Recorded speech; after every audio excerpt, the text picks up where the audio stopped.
So, Alice, thank you so much. It is such a genuine honor to be able to participate in this seminar and to have as interlocutors this incredibly learned gathering. In recent decades, the statement that there were no jurists in the early Middle Ages has appeared in a number of scholarly works. For sheer rhetorical panache, probably no one has equaled the exposition of Manlio Bellomo, who in his 1995 book, The Common Legal Past of Europe, 1000 to 1800, has an entire chapter, Per pugnam sine justitia, an age without jurists, noting that in 6th century Rome, there were perhaps 3 professors, one of them a jurist, all poorly paid, if at all. Bellomo thereafter puts law in quotation marks and declares that if there were jurists in Western Europe, they were capable of little more than knowing how to read. For the most part, I am not sure that the question, were there jurists in the early Middle Ages, is well framed or useful. Before moving to other possible questions, though, I think it is worth pausing for another moment over the definitive claim that there were not. On the one hand, it is part of a narrative tradition in legal history that casts as darkness that which preceded light, the light of the law schools of the 12th century. On the other hand, it is born of a frustration of expectations and a methodological quagmire. We face stacks and stacks of early medieval manuscripts containing law, or something that looks like law, without many clues about what to make of them. Perhaps especially bothersome for Carolingianists is that so much of the law is old. How should we think about meaning, the potential readings of laws compiled into collections in the 6th century in quite different contexts centuries later by people with quite different concerns, communities, and connections? We can point to a Carolingian conservatism and high regard for the authority of the past, of the Holy Fathers, but how could the weight of the past be kept from becoming a dead weight in the present? This, I think, is when we should start worrying about the missing jurists. Is what we are missing really the elegant legal science of the classical Roman jurists, whose penetrating logic fills the digest in the Justinianic corpus? Is what we are missing a standardized apparatus, such as the glossa ordinaria? Or are we actually missing a particular form of the state? It is tempting to think of the Roman jurists simply as the experts in law who could be asked for advice, responsa, to tricky legal problems in a world in which law was largely civil and legal actions were distributed over a wide range of local jurisdictions where local magistrates presided. Such an image, however, shifts the focus away from the role of the leading jurists as agents of imperial power, near the heart of the Imperial Court, tasked with supporting imperial agendas. The Imperial Court is where law was updated. As Paul Duplessis explains, I quote, "From the time of Augustus, the emperors would convene a council of friends to assist them in making decisions. By the reign of Hadrian, these councils are known to have contained experts trained in law. As legal experts became effectively bureaucrats, independent juristic activity declined." End quote. Old law was replaced by new imperial law. After AD 130, the Praetorian Edict, the annual update of laws, was frozen into a fixed statute.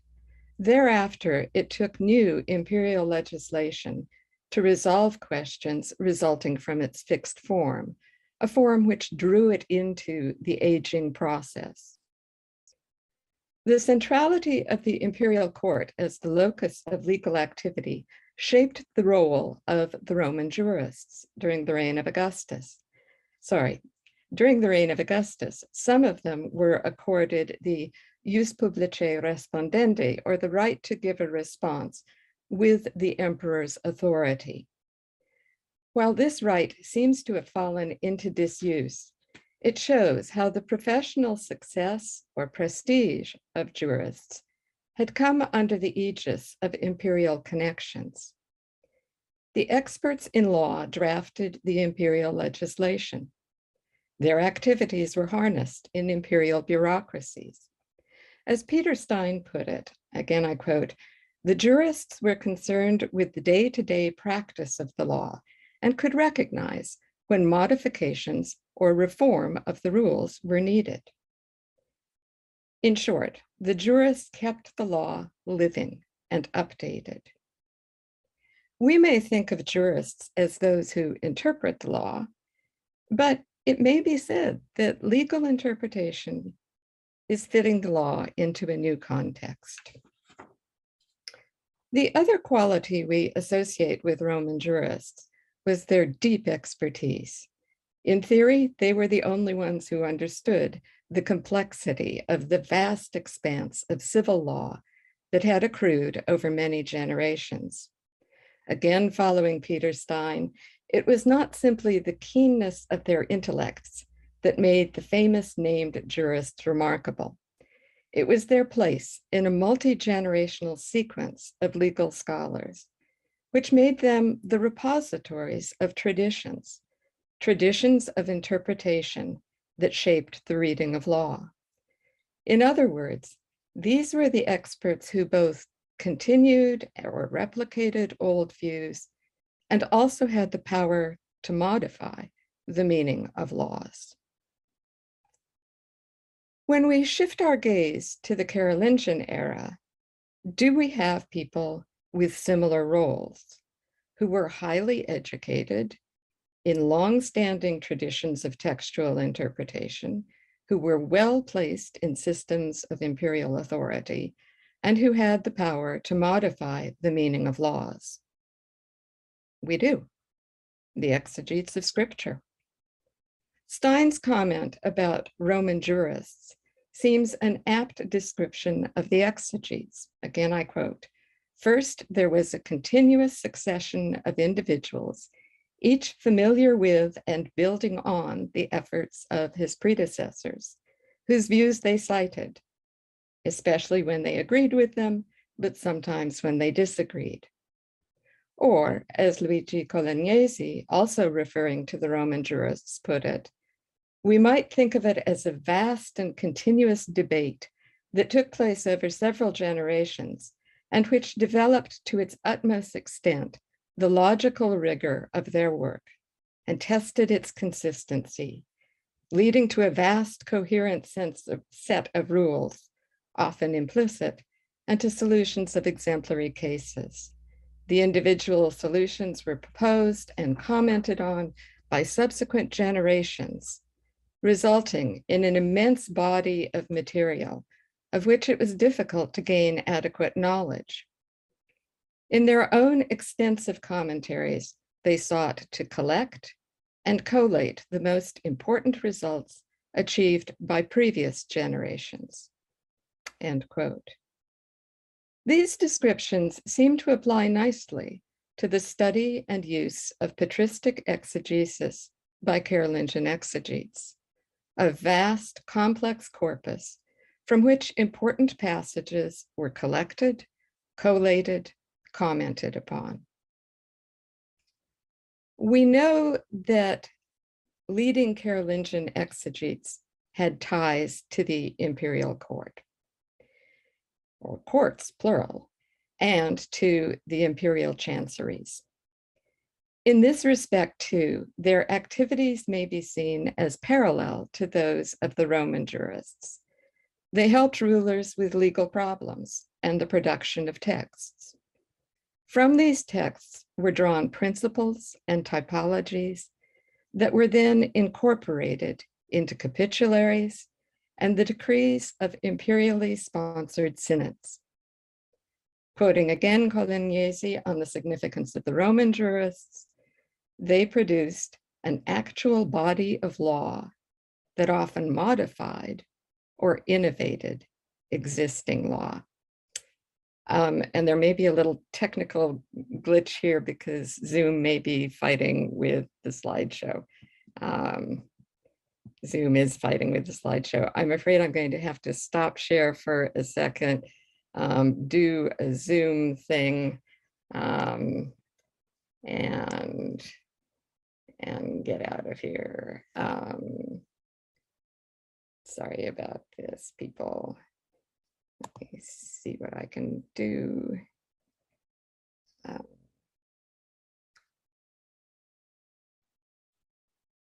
Alice, can you stop my share from your end?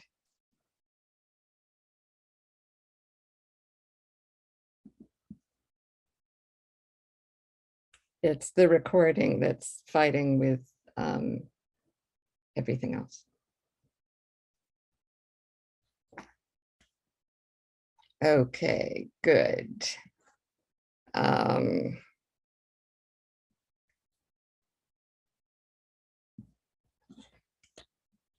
right, let me get back to Zoom. Share screen again. Thank you, Alice.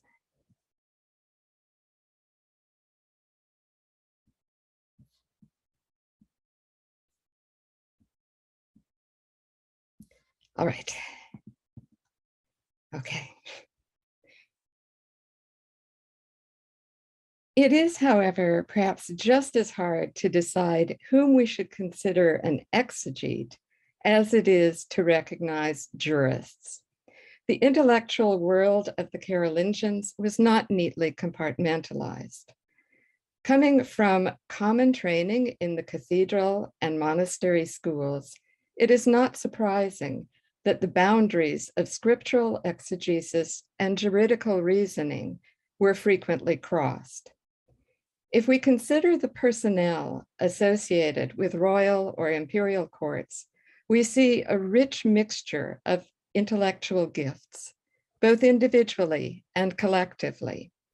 This diagram is a very partial, small sample of such personnel, reduced in number for visual clarity. Most of you will know how to populate it more extensively.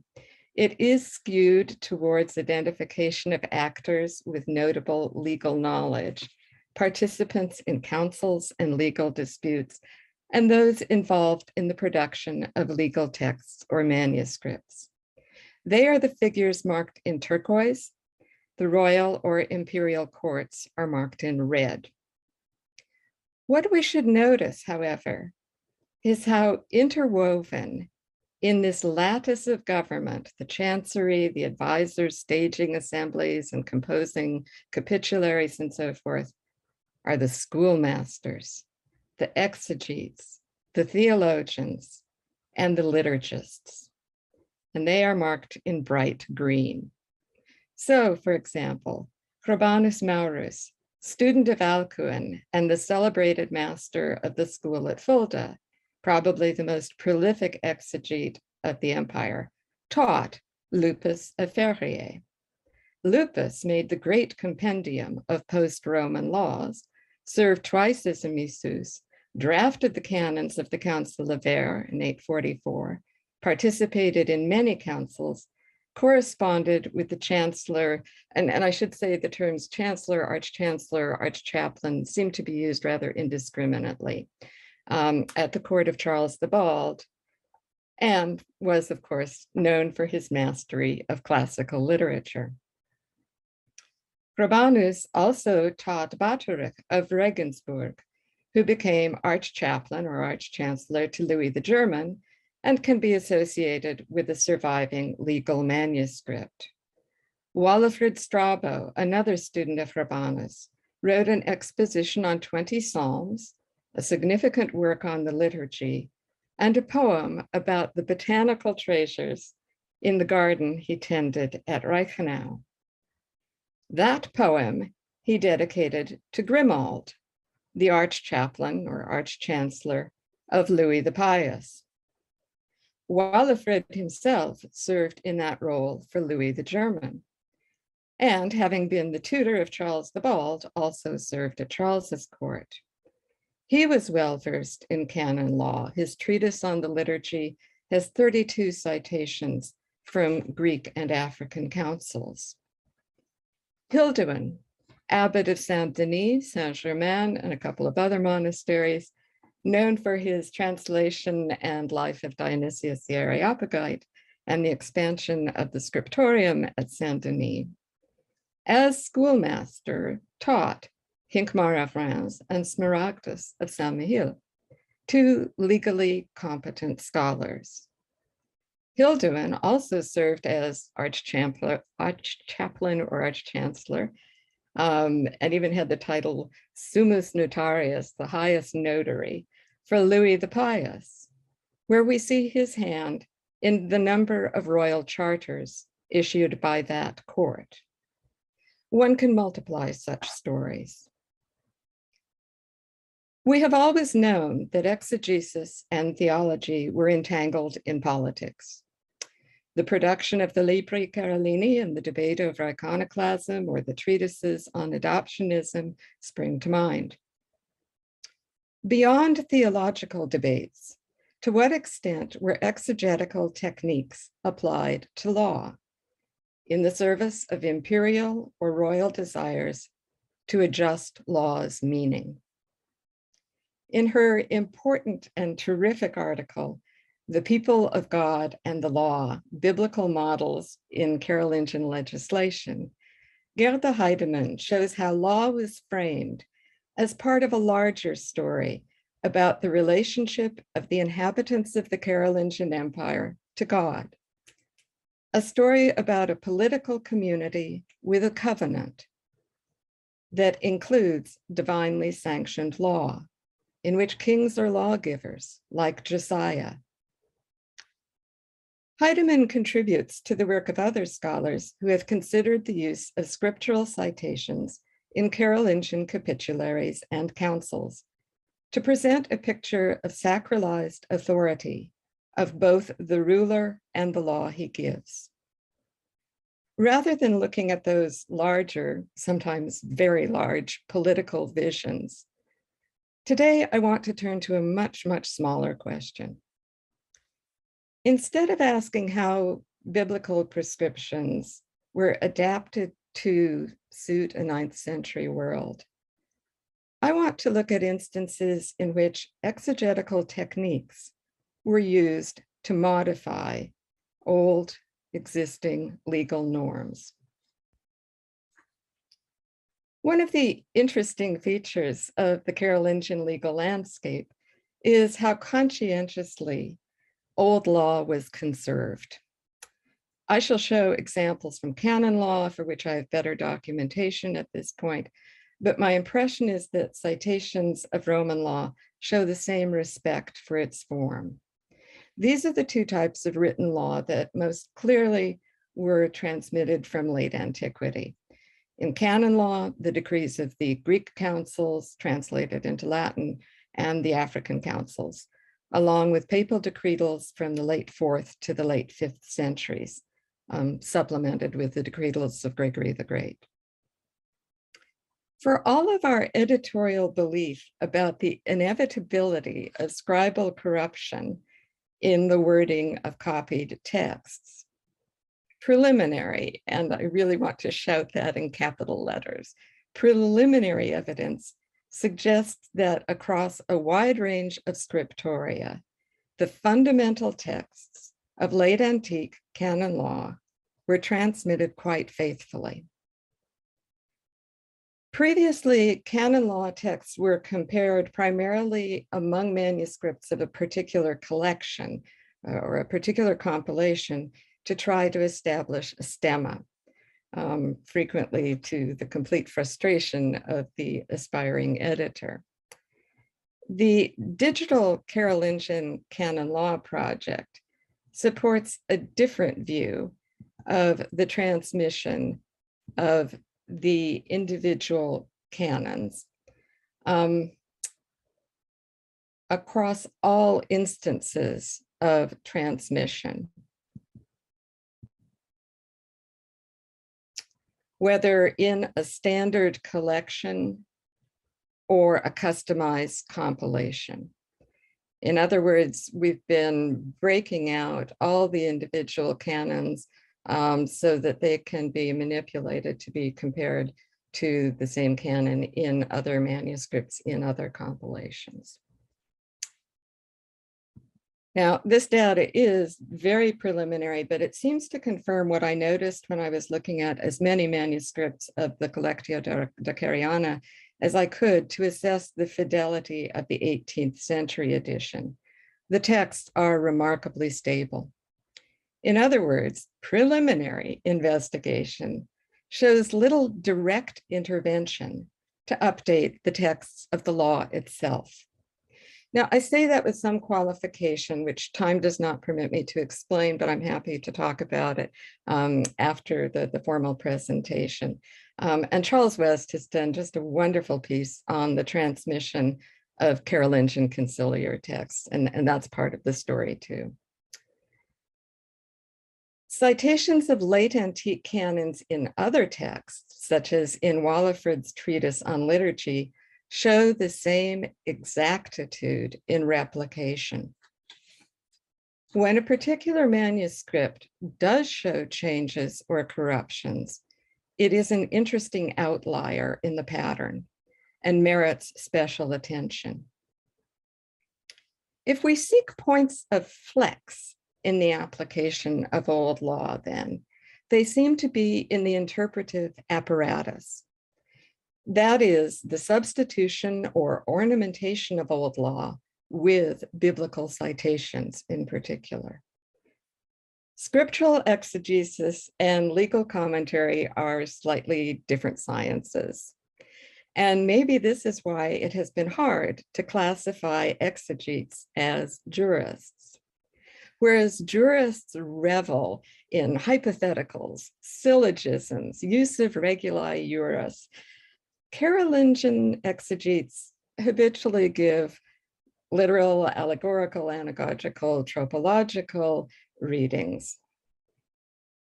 It is hard and probably inadvisable to allegorize legal texts to increase their flexibility or transform their meaning.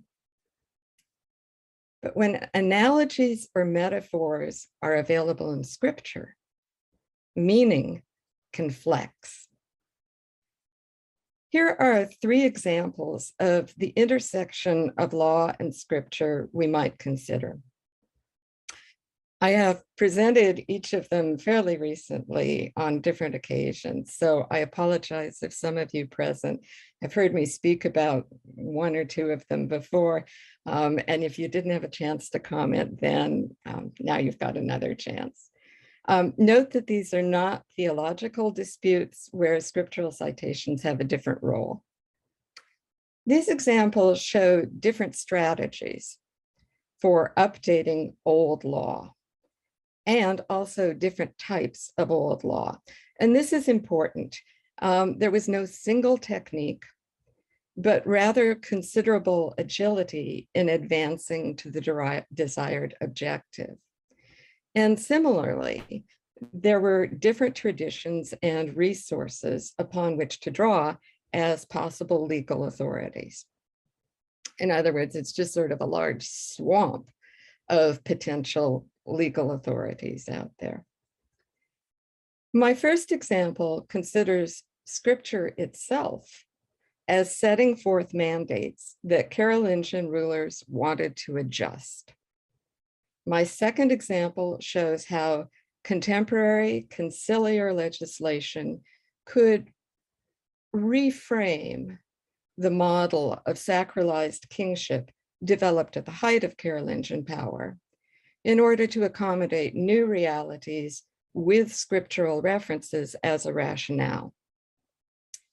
My third example refers to a deeper background, not entirely visible, of Roman and customary law, which I think is also being reframed or adjusted with scriptural references as precedent for change. So the first example concerns the biblical injunctions to care for the poor, widows, orphans, and strangers. So there is a strong biblical tradition of referring to the strangers as a set of vulnerable people in their own right. But what I really want to impress upon us for present purposes is how one starts to get this lasting triad of the widows, the orphans, the strangers, the widows, the orphans, the strangers. It would seem easy to give a literal reading to these passages as statements of divine law with full moral force. Yet, as so often with divine law, it is neither easy to apply nor to obey in a less than divine world.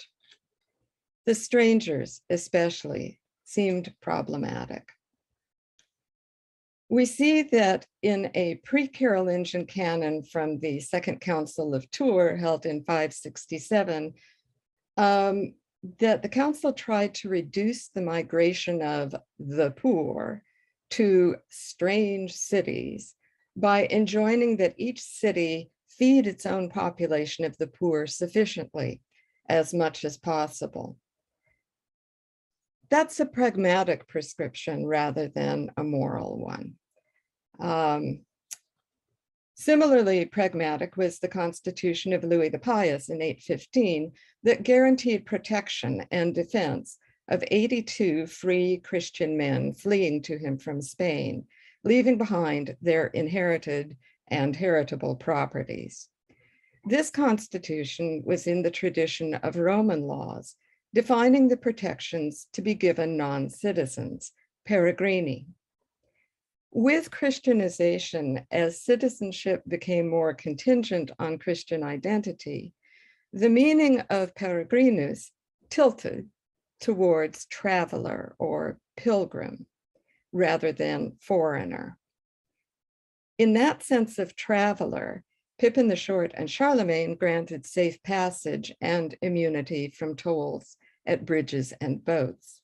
In other words, there could be specific legal privileges granted to accepted or acceptable travelers at specific points in their journey. In the morally oriented capitularies and conciliar texts of the Carolingian rulers, however, we see something different to the older tradition in descriptions of the ruler's obligations to protect the poor and vulnerable. The exegetically minded advisors of the royal courts, whose craft was to excerpt small phrases from the biblical text and to create mosaics from the tesserae of such excerpts, edited the biblical text. And they edited the phrase widows, orphans, and strangers to omit the strangers. And I recognize that this sea of small print is essentially illegible. And partly I want to show you what a sea of small print we have. So I'll be clicking through these slides rapidly without the expectation that you will be studying them. So as I say, the overwhelming majority of Carolingian conciliar canons and royal or imperial capitula do not mention the stranger. When the phrase widows and orphans was expanded, the formula was the poor, widows, and orphans, a phrase which became stock material. The change was somewhat gradual. The strangers are still present in the 790s. They're actually in the Admonitia Generalis. But especially after 810 or so, they are omitted.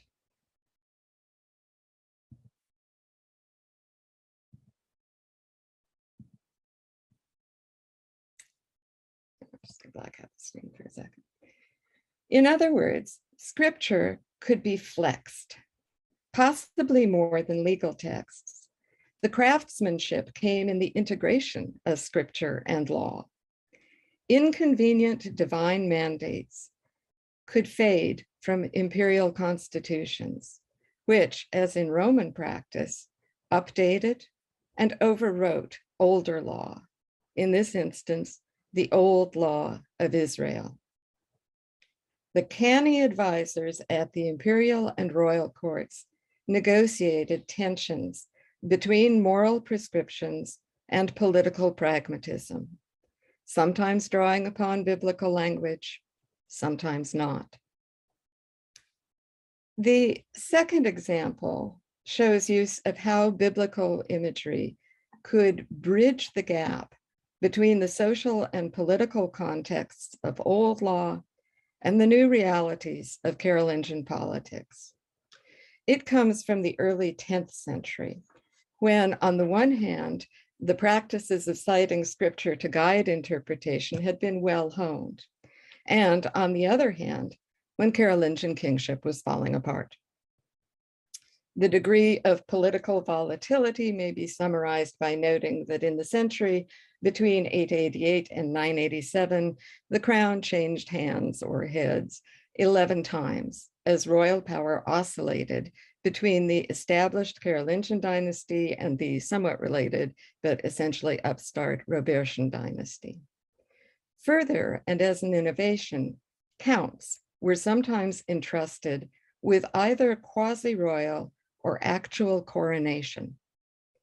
The function of royal courts, their legal functions in particular, seems to have been badly compromised, or at least the surviving textual records show striking gaps. There remained, however, the practice of employing the learned clergy.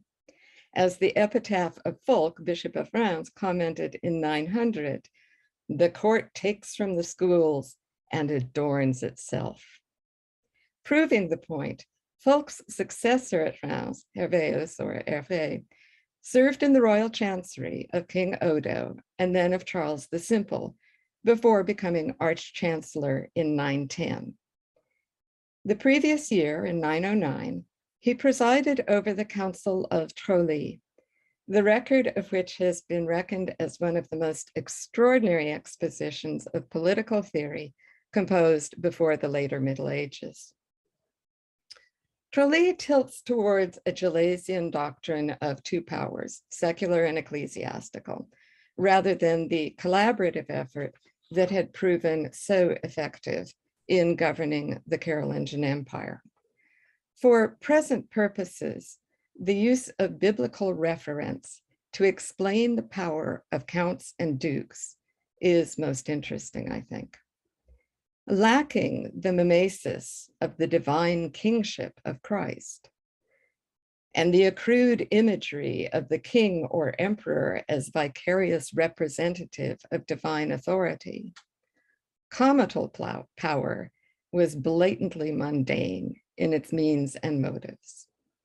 Traditional political discourse offered little or no language for analyzing power beneath the imperial, regnal, or primatial level. The sacrality of bishops, kings, and emperors effectively excluded others from such status. Trolli, however, finds a new typology for counts. They are described as bearing the sword of vengeance for the punishment of evildoers, an allusion to Romans 13:4, which is conflated with 1 Peter 2:14. The sword of vengeance, traditionally assigned to the king or emperor, has been entrusted to the counts or dukes. The rationale is supplied by a reference to Exodus 32, when the sons of Levi gathered around Moses to punish idolaters. It seems that the counts and dukes are mapped to the sons of Levi, who were not a priestly caste, but guardians of the temple and donors to support priests. They were judges and maintained cities of refuge. Here is a new model of political authority and power that did not wholly cede authority and power to the sovereign. The texts of Trulli tidy up the worldview in the legal context of a council to match new conditions with the tools of exegesis, allegory, even tropology. My final example is also an allegorical or tropological argument, also with the intention of adjusting old expectations to new conditions.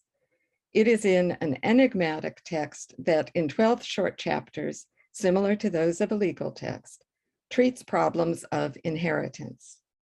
It would be nice to be able to date and place the text securely, but it survives in only 2 manuscripts, both of the 10th or 11th centuries, among a large collection of Alcuin's letters. It could thus have been composed between the late 8th and early 11th century. There is no scholarly consensus yet on authorship or date. The text ends with the comment, "I beseech that you inspect these things courteously and diligently. If the immensity of your fidelity makes apparent that I, so small, am submissive to you, it also makes me bold in the face of men. For truly, one does not lose faith unless one never had it. In his hand are kings and the laws of kingdoms.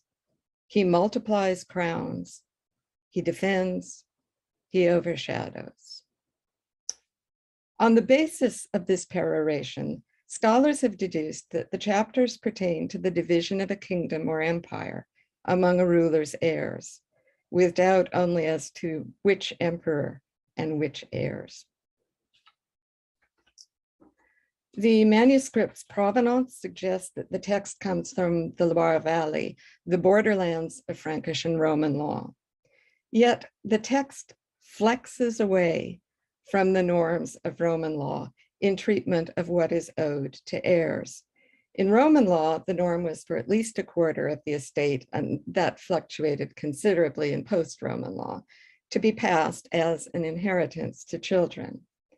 When it was not, a court could decide whether filial disobedience or bad behavior merited disinheritance. The text refers at one point to Lex Antiqua, and it begins with legal comments about the confirmation of a testament at death, noting that what had been decided before by the living cannot be contested after the death of the legator. Indeed, the text argues that those who challenge a testament are unworthy heirs. The Roman norm of paternal obligation to leave the estate to all children is replaced with a scriptural model of paternal power that allows disinheritance. This is proven by the examples of Canaan, who for his father's sin was reduced to servant status, and of Esau, who lost his status as firstborn son, and of Reuben, whose disrespect for his father placed him behind his younger brothers in his father's preference. The point of these stories is reinforced with a quotation from Leviticus chapter 20, verse 9, "For anyone who curses his father or his mother shall surely be put to death." While the text affirms that for sons to inherit the blessings of the father is innate or natural, it says that it is against the laws of nature to struggle against parents or appear disobedient or quarrelsome. Therefore, the legitimate heir is the best born, who adheres to the determined arrangements just as he cleaves to his parents. The text then recommends a tripartite distribution as an effective response to supporters, enemies, and those calculating their loyalties. The arguments are not wholly inconsistent with principles of Roman law regarding paternal power and inheritance, but they add layers of moral and political reasoning through use of scripture, flexing old law or old norms with biblical precedents to allow a politically desired outcome.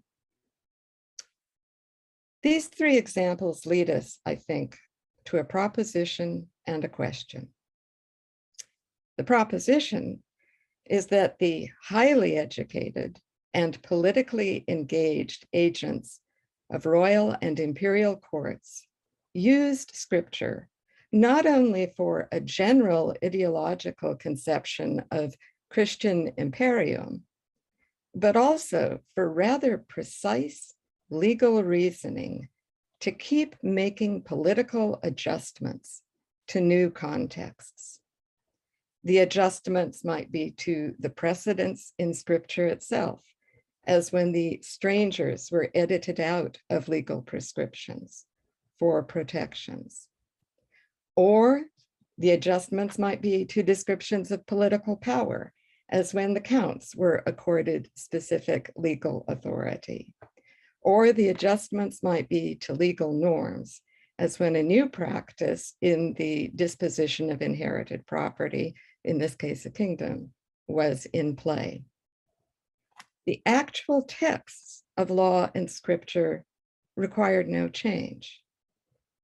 The action of keeping them viable was in the exegetical play of selection and interpretation by analogy, allegory, tropology.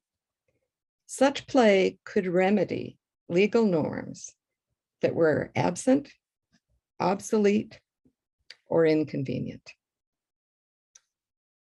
The question then is whether we should be more ready to use the word theocracy when describing some periods in Carolingian governments. This is what may prove interesting in the longer history of Western legal developments, that there was a phase of legal interpretation that was highly inflected by religious actors using religious texts. We need to learn more about a possible Christianization of law in the early Middle Ages, about the durability of its premises, about shifts in modes of interpretation from the recognizably juridical to the religious in legal reasoning.